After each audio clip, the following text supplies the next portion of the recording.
ဘယ်ကလေးပါလဲရှိဘူးတာလည်းမရှိဘူးတကယ်ကျွန်တော်တို့ကမွေးလာကလေးကတကယ်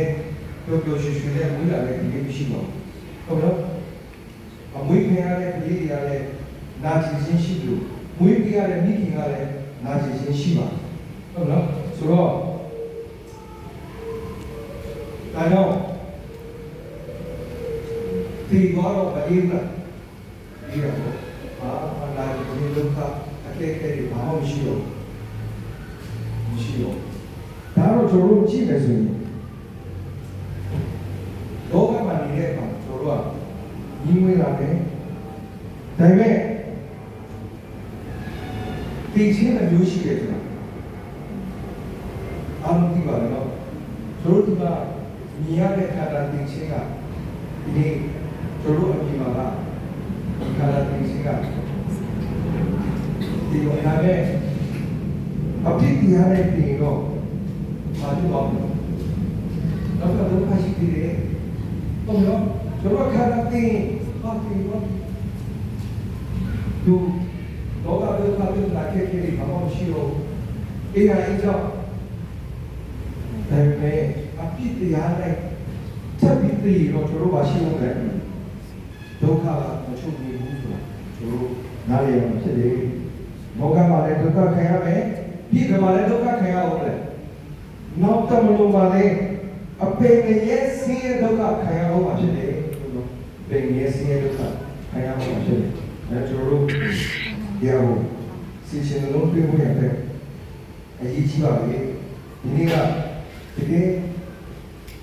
ဘုရားဆုတောင်းတဲ့အခါမှာလည်းဒီလိုချီးမွမ်းဆုတောင်းတာကြားကျွန်တော်တို့ယုံကြည်သူတွေရဲ့ထူးခြားချက်ကအဲ့ဒါတစ်ဖက်မှာ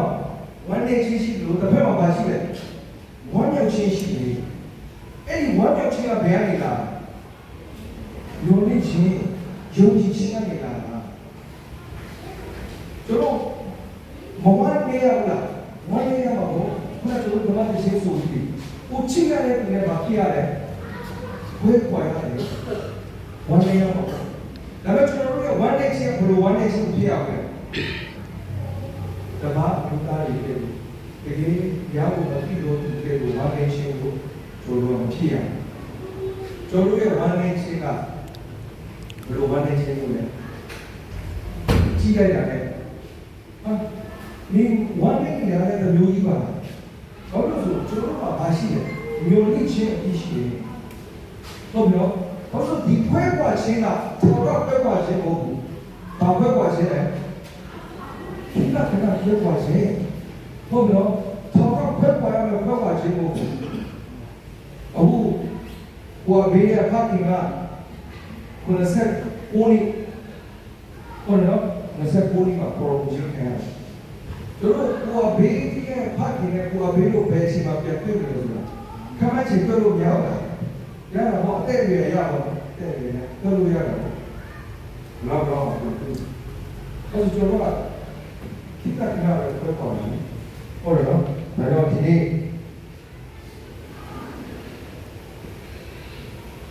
ကိုဘေးရဲ့ဖတ်နေကျွန်တော်ကဝမ်းနေချီွယ်ချင်းဝိုင်းချိပါနေတာမဟုတ်ဘူးနော်အဲ့တော့နားလေစီရှင်တယ်ဟိုအပိဖတ်ခင်ရဲ့အသက်တာပြောကျွန်တော်ချီးမွမ်းနေတာဖြစ်တယ်ဘာကြောင့်လဲဆိုတော့ဟိုအပိဖတ်ခင်ကပြောလို့ပြီးရတော့ဒီသားစုကိုဘုံမှာချင်းမှာဘုံဆုံးတော့တရားပြီးပြီးတော့ဒီနေ့ရာဒီမိရဲ့ကတိပဲရှိပြီးယုံကြည်တဲ့ခံပါလေဖြစ်တဲ့အတွက်ကြောင့်အခုချိန်မှာသူကဖယားရဲ့ဘုံကိုမြင်ရတော့ဖြစ်ပြီးကျွန်တော်တို့ကဘုံညာရဲ့ဘုံလို့ကပြောနေတယ်ကျွန်တော်တို့မြင်ဘူးလားမမြင်ဘူးအခုကျွန်တော်တို့ကဘာလို့ရမလဲဝမ်းနဲ့တစ်ချက်ဒီနေ့ဝမ်းနဲ့ပွဲကိုစေလွှဲနေတာတဲ့ကိုအဘေးရဲ့ဖခင်တို့ကျွန်တော်တို့ကဘာလို့ရမလဲချင်းစုကိုချင်းဝါပါဟုတ်နော်သူအခုဘာဖြစ်နေလဲဘုရားရဲ့ဘုံနဲ့ရှိနေပြီဘုရားရဲ့ဘုံနဲ့ရှိနေပြီဖြစ်တယ်အဲကြောင့်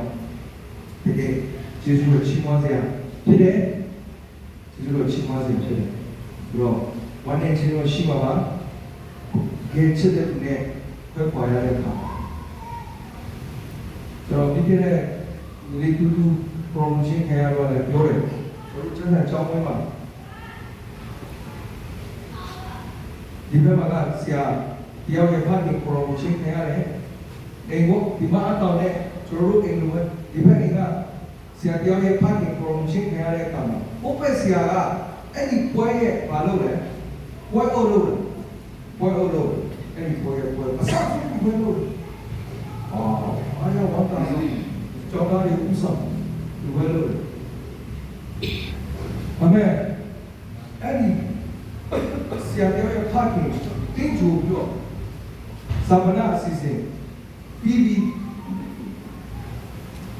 တော့မတ်တန်တွေဖြုတ်နေတဲ့အချိန်အဲ့ဒီပွဲအုပ်လို့တဲ့ဇတိကဆေးရုံမှာဆုံးသွားတယ်ချက်ချင်းပဲဝိကူလို့ဆုံးသွားတယ်ယုံကြည်မြတ်ဘုရားဘလို့မှမယုံဘူးယုံကြည်မြတ်ဘုရားတော့ဒီကဖတ်တင်ပေါ်လုံးချင်းကလည်းဆရာကအဲ့ဒီဆရာကိုလည်းသိတယ်လည်းအဲ့လိုမူပါနဲ့ကွာဟုတ်လားတော့ဘုရားလည်းမလိုပါဘူးသူကဆရာကြီးချင်းဆိုတော့စတယ်ဟာဒီစဉ်းစားကြည့်ကွာမင်းကအဖေတီသွားတာလေငါမိမတီတာဒီကွာဒီဘူးကွာဒီကတော့ကြည့်စမ်းမင်းကအဖေတီတာလေချီရတဲ့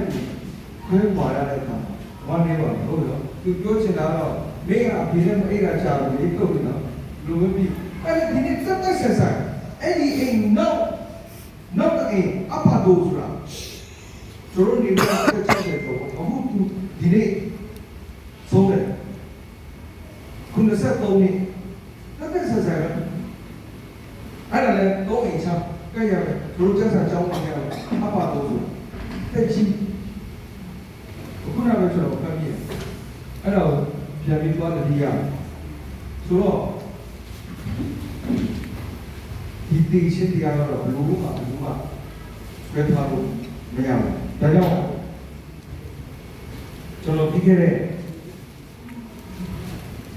တစ်ခေါက်ပါလဲတော့ပြီးလောကမှာကျွန်တော်တို့ကိုမသွားဘဲနဲ့သူ့ဘလို့လို့နီးလာတဲ့အရာကဘာပဲရှိတယ်ဒီရှင်းပဲရှိတယ်ကိုမသွားဘဲနဲ့သူ့ဘလို့လို့နီးလာတဲ့အရာဒီရှင်းပဲရှိတယ်ဒါကြောင့်ဒီရှင်းဆိုတာကတော့ခုနပြောလို့ကျွန်တော်တို့ယုတ်ခန္ဓာအပြင်အသက်မရှိတော့ဘူးဆိုရင်ဘာလို့ပြောလဲဒီပြောတော့ဒါပေမဲ့ကျမ်းစာထဲမှာပြန်ကြည့်မယ်ဆိုကျမ်းစာထဲမှာအနေစာရောက်တယ်လို့လည်းပြောတယ်နော်အနေစာရောက်တယ်လို့ပြောတယ်ဆိုတော့ညကိကအတ္တလေးအိမ်မှာပြောတယ်ဘာပြောလဲအဲ့ဒီဥယျာဉ်လည်းကဒီကိုစားမယ်ဆိုရင်ဒီမယ်တိလာဘလို့တိလာမသိဘူးတော့မသိဘူးဒါပေမဲ့ဘုရားရဲ့စကားနားမထောင်တဲ့အတွက်ကြောင့်ဘုရားရဲ့အိမ်ကအတန်ကြာဒီလိုဆက်ပြီးချက်ချင်းခံရတယ်ဘုရားရဲ့ပြတာရဖွင့်ခြင်းရှိတော့ဘူးဆိုတော့ဘုရားချင်းနဲ့စီပဲအရာတွေလည်းမလုပ်နိုင်ပဲနဲ့အဆက်ပြတ်သွားလို့မြင်ရတယ်။ဒါကြောင့်ဘုရားရှင်ရဲ့အဆက်ပြတ်သွားခြင်းကလည်းတကယ်တည်ခြင်းတစ်ခုပဲဖြစ်တယ်။ဟုတ်ပြီနော်။အဲဒါကျွန်တော်တို့ရဲ့အသက်တာမှာဆင်ရှင်မှုရတဲ့အရေးကြီးတယ်။ဒါကြောင့်ဒီချင်းတရားတော်ကိုအတမ်းမှစိတ်ဝင်စားစရာအရာကောင်းတော့အရာဖြစ်တယ်ဆိုတော့ဘယ်အစစ်တမ်းဘယ်အတဲ့ရွေလူမျိုးရွေဘာသာရွေအသားအရောင်ရွေဟုတ်ပြီနော်ဘယ်ချင်းဆိုတင်နေတဲ့အရာဖြစ်တယ်တို့ဘယ်အရွယ်မှာတင်မလဲမသိဘူးဟုတ်နော်ဒီချင်းဆိုတာပြီးရင်ဘယ်အချိန်မှာတင်မလဲမသိဘူးပြီးဘာယောဂနဲ့တို့တင်မလဲမသိဘူးဒီဘယ်မှာဘယ်နေရာမှာဒီမှာလည်းဘယ်တော့တည်းမှာတို့စုပြီးခဲမှာလည်းမရှိဘူးပြီးသေပြီးဘယ်ဘဝရောက်မှာလဲအဲ့ဒါအရေးကြီးပါလေဒါနဲ့ဒီနေ့အဲ့ဒီအရာအားလုံးရဲ့အဖြေက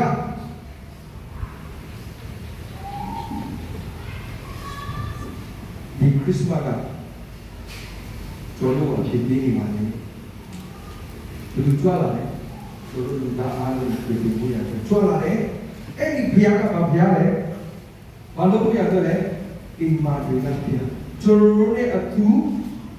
အမျက်ရှိဖို့ရအတွက်နာတော့ဘုရားဖြစ်ပါတယ်ဘုရားဖြစ်ပါတယ်ဒါကြောင့်ကျွန်တော်ဆရာဝန်ကသွားခဲ့တဲ့လူကတော့ကောင်းစင်ကပါလဲကောင်းစင်ကပါလဲလူခဲ့တဲ့နှစ်ပတ်မှာဆရာဝန်ကခဲ့တဲ့လူကတော့လေမမြင်လားကျွန်တော်ဝင်လာတာဘုံဆရာစီဝင်လာခဲ့တဲ့လူကတော့လေဘာကောင်းစင်လဲတဲ့ကျောင်းမှာဖျားတဲ့အတူမရှိဘူးဆိုတာသိမှာဘာကောင်းစင်လဲအီမာနွေလာဟုတ်ပြီနော်အီမာနွေလာဒီစကားမြေလာဒီအလောက်ပဲရှိအခုဖွင့်ပြအစားဆုံးတာတော့ကဲအီမာနွေလာဆိုတာဘာလဲနံပါတ်1ကျွန်တော်တို့ရဲ့အတူရှိနေရကြွလာခဲ့ခြင်းဖြစ်တယ်ဟုတ်နော်နံပါတ်2ကျွန်တော်တို့ရဲ့သူရှိနေရကြွလာတော့ဘုရားကလူသားတို့ရဲ့ဒုစရိုက်အဖြစ်ကိုဘာလို့ပြဖို့လဲဖယ်ရှားပေးဖို့ဖြစ်တယ်။နံပါတ်3ကျွန်တော်တို့နဲ့အတူရှိတော့ဘုရားကြောင့်ဘာကိုခံစားရလဲ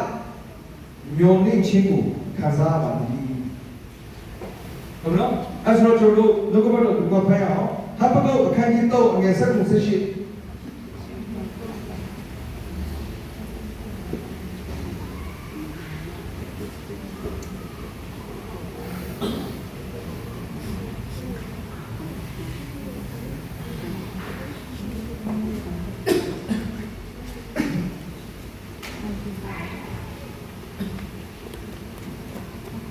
အပကောခန်းကြီးတော့အငယ်7-18ကတွေ့ပြီဆိုသူကဖတ်ကြပါစို့လင်းပေါ်ကဖန်ပြီးမပွင့်ရစပီးပြီးမတီးရတန်လေးပြီးကျေးဇူးကိုပြောလို့ရင်မခံရလေတို့ဒီအတိအနံကိုမပေးရကိုယ်ချန်၌ကိုယ်ကိုယ်ပြီးသိကုန်၌ဝါရှိရလို့တော့လေထောက်ရဖျား၌ငါဝမ်းမြောက်၍ငါကိုကဲတင်တော်မူသောဖျားသခင်ကိုအမိပြုတဲ့ရွှေနှမ်း၏အာမင်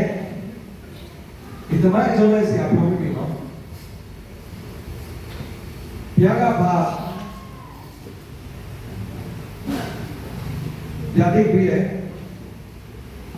ဘာဘူးလို့လူမျိုးတွေကဘယ်သူတွေကိုနှိမ့်ဆက်ဖို့လဲဒီတီလာလူမျိုးတွေကိုအရင်ရက်စက်ကြမ်းကြုတ်တဲ့လူမျိုးတွေဘာတွေမရှိအောင်လဲဘာမှဒီမှာဒီမို့တဖန်ပြေလည်းမပွင့်ရဘူးစပီးလည်းမတီးအောင်တန်တွေပဲချင်းစုဘာမှမျောနေဘာမှမခံရတော့ဘူးဟောတော့လေအတီးနဲ့ဘာအဲ့ဒီလိုအချိန်ရောက်လာ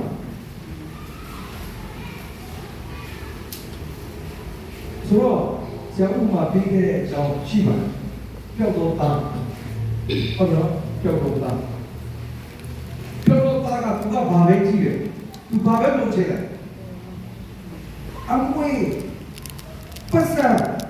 သူတော့ကြည့်ဖို့သူတော့ပြောဖို့ဒါနဲ့သူနဲ့အမြဲအတူရှိတဲ့သူရဲ့အဖေဘုသူဘလောက်အားကိုးလဲသူစဉ်းစားတာကသူ့မှာသူလိုချင်တဲ့အဲ့ဒီအရာတွေရပြီဆိုရင်သူ့ပေါ်ပြည့်စုံပြီလို့ထင်တယ်လားထင်တယ်ဟုတ်ပြီနော်အဲ့တော့ကျွန်တော်တို့နဲ့အတူအမြဲရှိတဲ့အိမ်မှာလာဖျားဟုတ်ပြီနော်ရှိပဲရှိခံလို့မရဘူးတိပဲတိလို့မရဘူးကျွန်တော်တို့ကကောင်းကြီးပဲလိုချင်တာလေဟုတ်လားကောင်းကြီးပဲလိုချင်တာသူတကယ်သူတို့အထက်မှာအသက်ရှင်ရမှာအရေးကြီးတယ်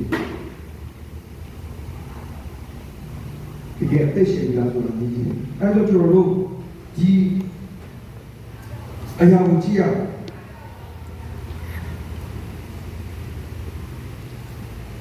အခုနပြောတဲ့ဒီတင်းမောတပန်းပင်တို့စပီးပင်တို့တန်လွင်ပင်တို့လေယာဖိုးတော့အဲ့ဒီဟာဥစ္စာတွေကဘာလို့ပေါ်ပြနေတယ်လဲဆိုတနာဥစ္စာတွေစာကားရိတ်ခါစီးပွားရေးလုံခြုံမှု ဟုတ်နော်လောကအရာတွေကိုပေါ်ပြနေတဲ့သင်္ကေတတွေဖြစ်တယ် အဲ့ဒီအရာတွေပေါ်ပြနေတဲ့တင်ကြီးတွေဖြစ်တယ်ဒါကြောင့်ဒီအရာတွေကတစ်ချိန်ချိန်မှာဘာဖြစ်နေလဲ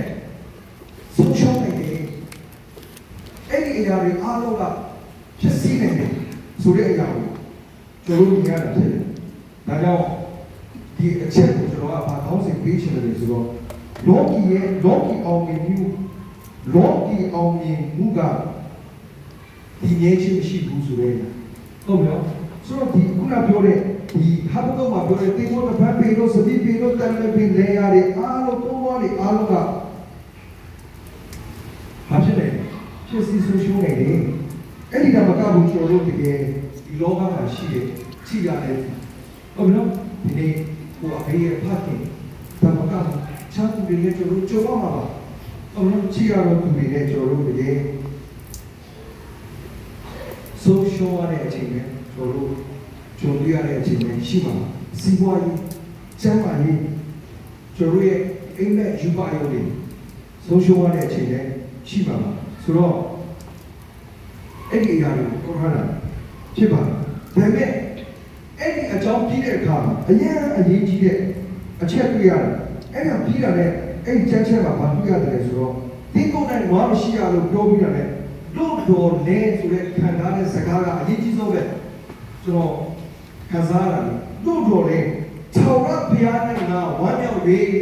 အဲ့ဒါကဘာလဲကျွန်တော်ယုံကြည်ခြင်းနဲ့ဆိုင်သွားပြီဟုတ်မလားကျွန်တော်ရဲ့ယုံကြည်ခြင်းနဲ့ဆိုင်သွားပြီကျွန်တော်တခြင်းတွေရှိတယ်ဗလား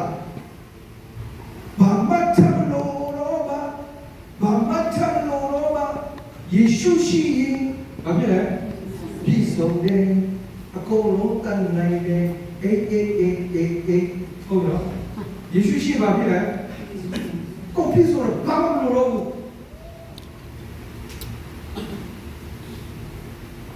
ဘာမှရှိအောင်ဒီဘောတပန်းပင်လေးစပစ်ပင်လေးတာလင်ပင်လေးလေအတိနဲ့လေးပိုးလေးပိုးချယ်လေးကပိုးလေးကအကိုဘာလေးလည်းမရှိတော့တို့လေဆိုတဲ့စကားကတကယ်ယုံကြည်ခြင်းနဲ့အဲ့ဒီစကားလုံးကဒီကြောက်ရဲ့ပုံပုံချက်ဖြစ်တယ်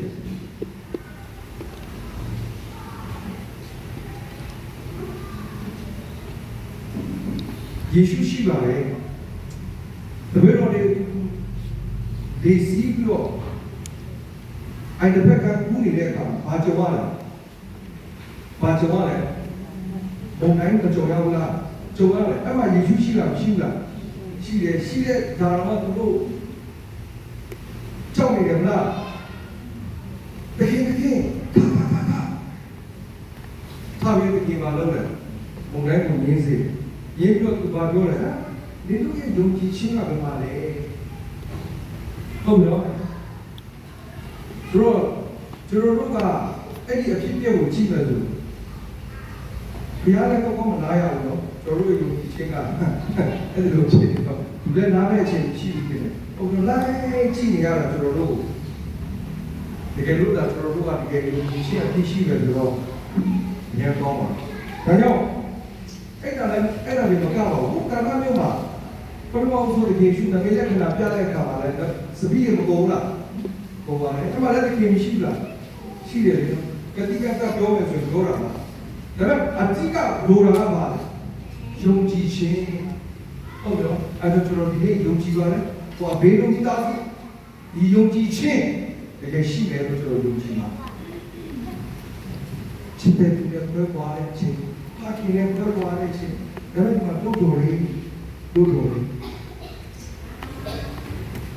ဝန်နေချင်းဆုံးရှုံးခြင်းမျိုးလေးချင်းပြင်းတဲ့ရှိတဲ့အချိန်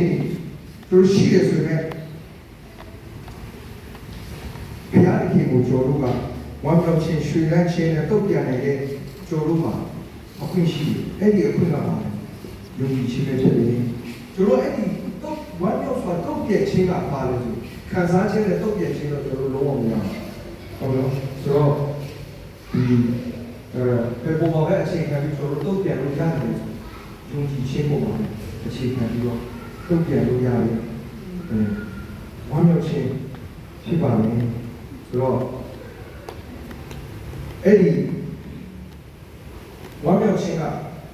စက်ဆောင်ကိုဆက်ဖက်တဲ့အခါ